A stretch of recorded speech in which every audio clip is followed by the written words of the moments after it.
अज्जू भाई बेहोशी की हालत में जमीन पर पड़े थे। उनके चेहरे पर दर्द साफ दिखाई दे रहा था। तभी वहाँ अमित भाई आते हैं। वो घबरा जाते हैं और जल्दी से अज्जू भाई को उठाकर अपने कमरे में सुला देते हैं। फिर वो तुरंत पायल को कॉल करते हैं और सारी बात बता देते हैं। लेकिन उधर पायल किसी और के साथ कमरे में मस्ती कर रही थी। जैसे ही उसे अज्जू भाई की हालत के बारे में पता चलता है, उसके चेहरे का रंग उड़ जाता है। वो बिना कुछ सोचे दौड़ते हुए अज्जू भाई के घर पहुंचती है। घर के अंदर कदम रखते ही उसकी नजर दीवारों पर टंगी तस्वीरों पर पड़ती है। हर तरफ सिर्फ उसी की तस्वीरें थीं। पायल की आंखें भर आती हैं। वो धीरे धीरे अज्जू भाई के कमरे की तरफ बढ़ती है, लेकिन कमरे के अंदर का नजारा देखकर वो पूरी तरह टूट जाती है। कमरे की हर दीवार पर सिर्फ पायल की तस्वीरें थीं। तभी अमित भाई उसके पास आते हैं और सारी सच्चाई बता देते हैं कि अज्जू भाई उसे कितनी शिद्दत से प्यार करते हैं, उसके बिना जीने की सोच भी नहीं सकते। ये सुनते ही पायल फूट फूट कर रोने लगती है। उसकी आवाज कांप रही थी। मैं कितनी गलत थी। अज्जू भाई मुझे इतना प्यार करते हैं और मैं उन्हें समझ ही नहीं पाई। समय बीतता गया और आखिरकार अज्जू भाई और पायल की शादी हो गई। शादी के बाद पूरा घर खुशियों से भर गया, लेकिन मोहल्ले वालों के लिए एक चीज हमेशा मजाक का कारण बन जाती थी। जैसे ही रात होती,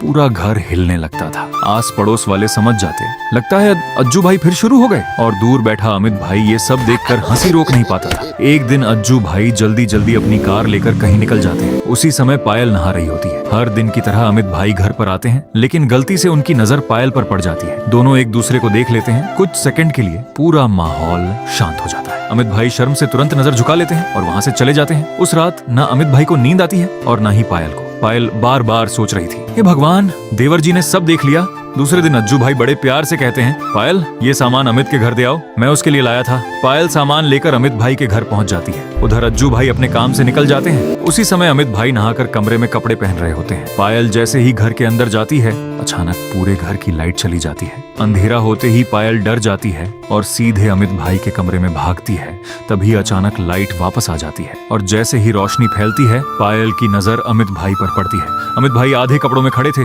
दोनों की आंखें मिलती हैं और अगले ही पल पायल जोर से चीखती है और शर्म से लाल होकर वहां से भाग जाती है। उधर अमित भाई सिर पकड़कर बैठ जाते हैं, हे भगवान, ये क्या हो गया। और दूसरी तरफ पायल भागते भागते बस यही सोच रही थी, अब मैं देवर जी का सामना कैसे करूंगी।